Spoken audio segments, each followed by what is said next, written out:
For those of you who don't know me, my name is Mary Flannery, and when I'm a little bit less breathless, I'm usually singing in the choir.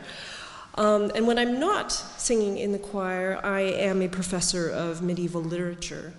I am truly honored to be speaking with you today, and I'd like to thank Father Michael for giving me the opportunity to do this and for putting such a wonderful service together. Most of the time, I work on the poetry of Geoffrey Chaucer, and in fact, at the moment, I'm in the process of writing a book about his rude jokes, which I will not be talking about today.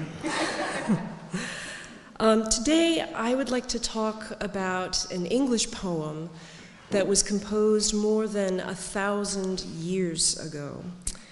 This was a time when poems and stories were circulated and shared with the human voice rather than in written form.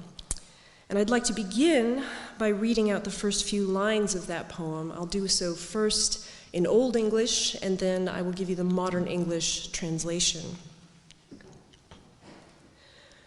What? Ich swevna sedgen will. What me jemate to midre nichte sitten reorberen reste wunedon.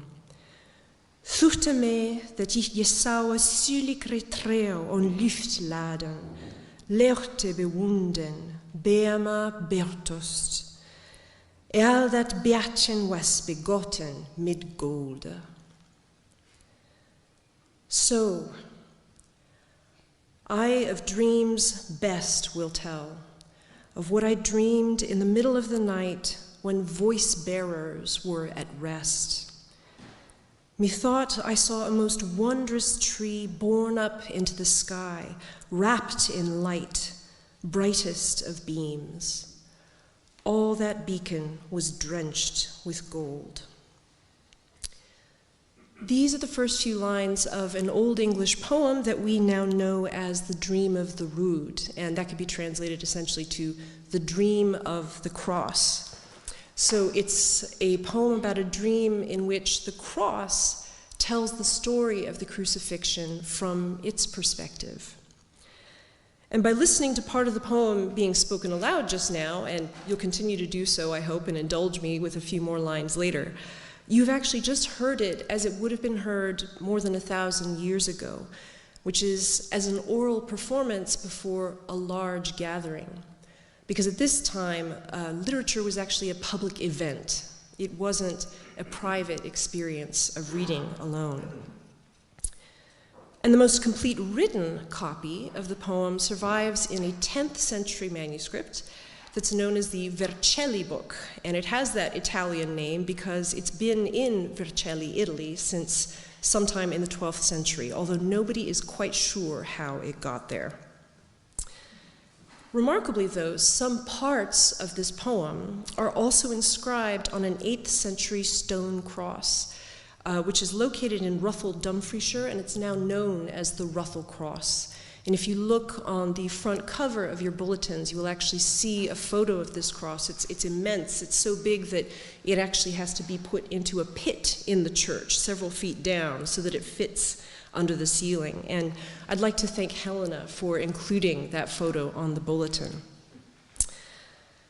There are even a couple of Old English verses that seem to echo the Dream of the Rood that are inscribed on a silver cross that's now in Brussels and that dates to the 11th century.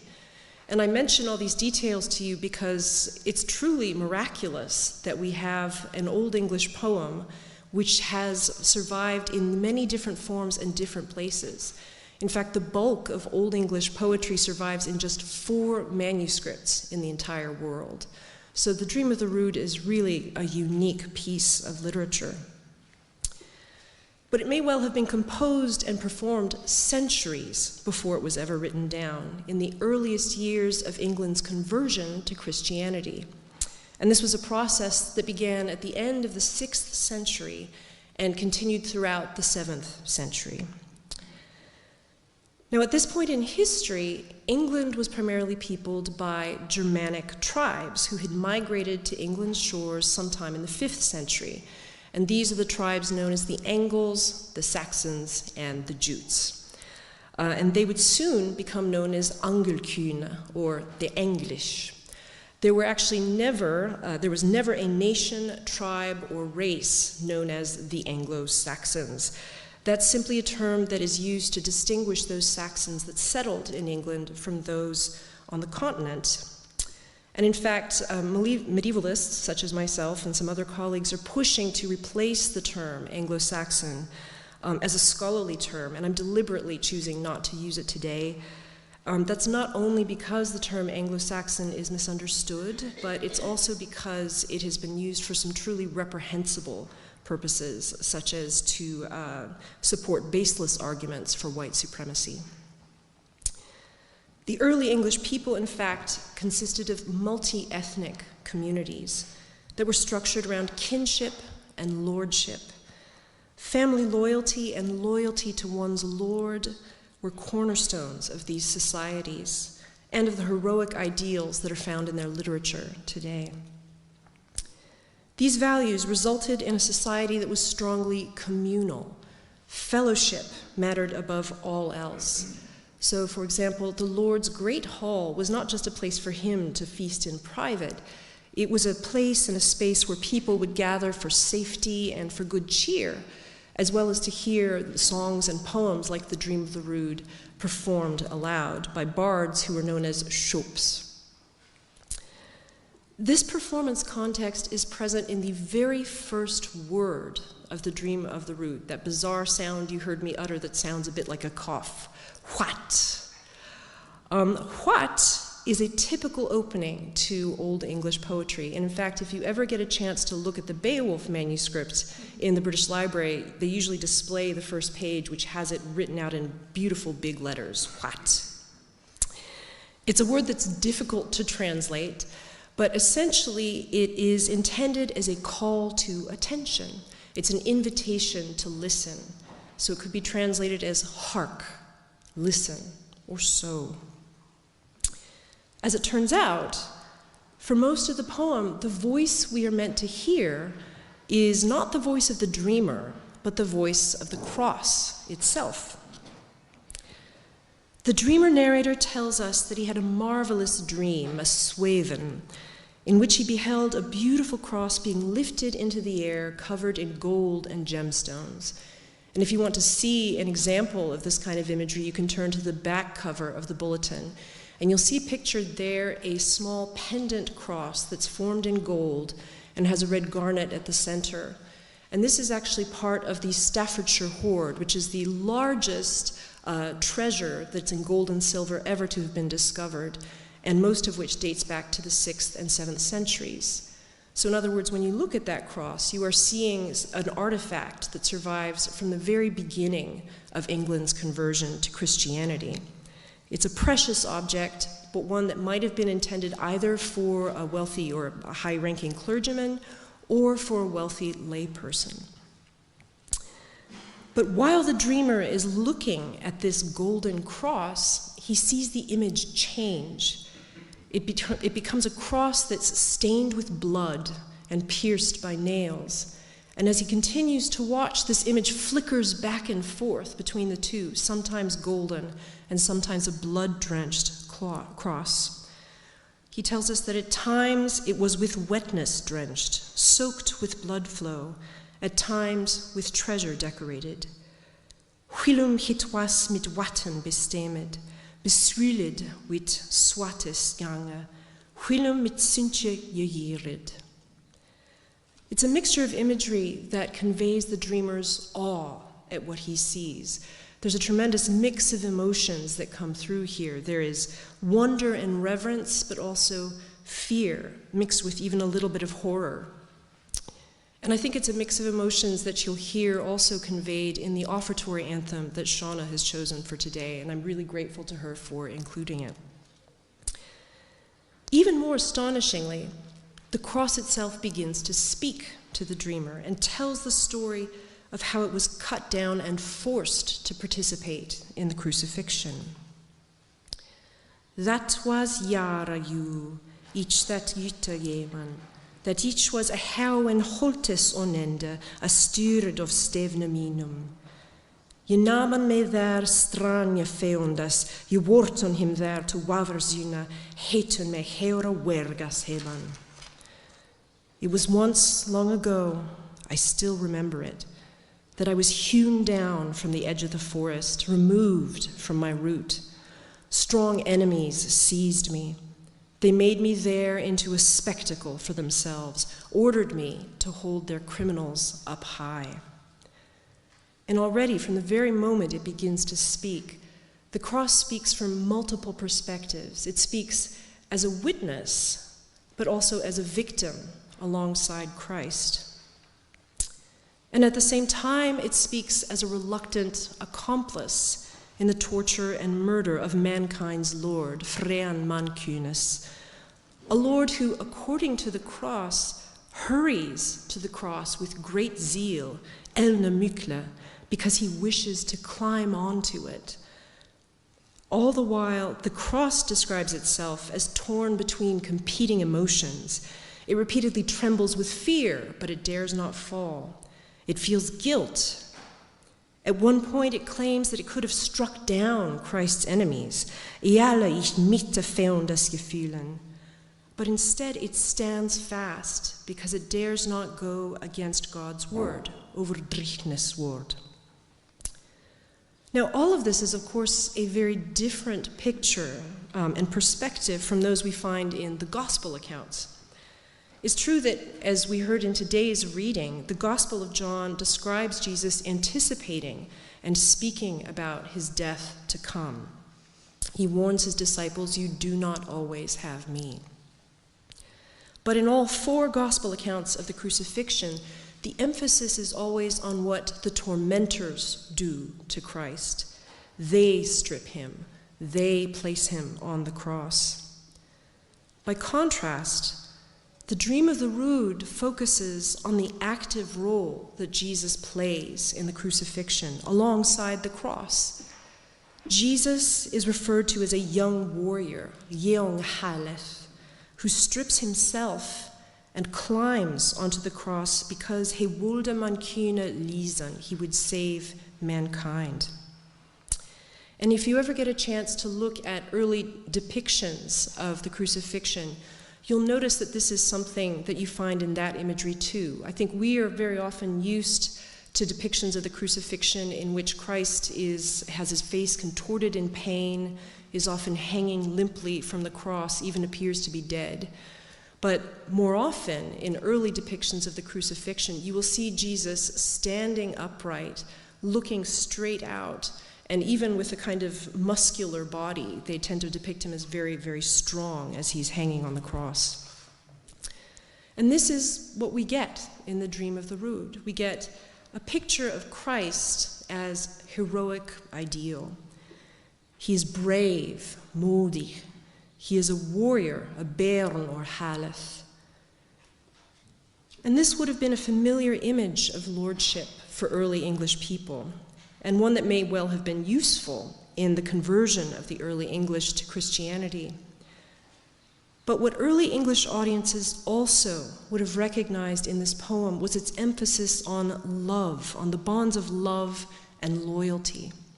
It is out of love for mankind that Christ sacrifices himself.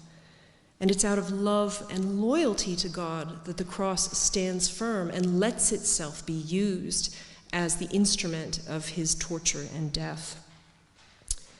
And then once it has told its story to the dreamer, the cross itself addresses the dreamer in loving terms as its beloved warrior. Haleth means a leova.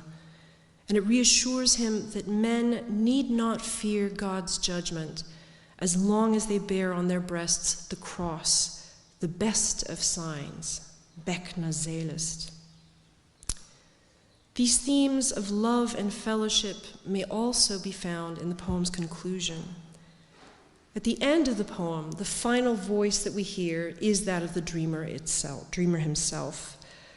He actually describes himself as very solitary, as companionless. Ich ana was matta werde, which is a very sort of early English understatement, ironic understatement. He says, "I was alone, a small group." His many friends have, he says, gone hence from earth joys, sought for the world's king. He forth heonon jewitun of worlde dreamum, zochten him wulres koning. But by following the cross, the dreamer hopes someday to enjoy that same bliss in heaven, in the company of his departed friends and in the company of all the saints.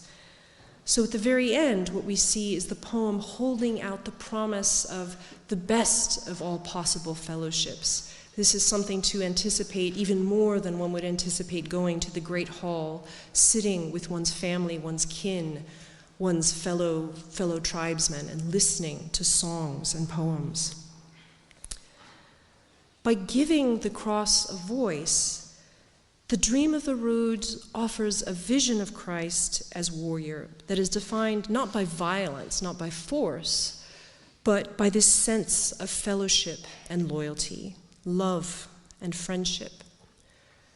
Yes, there is martial language throughout the poem, and yes, Christ is mighty and victorious. He's described as mächtig und spedig.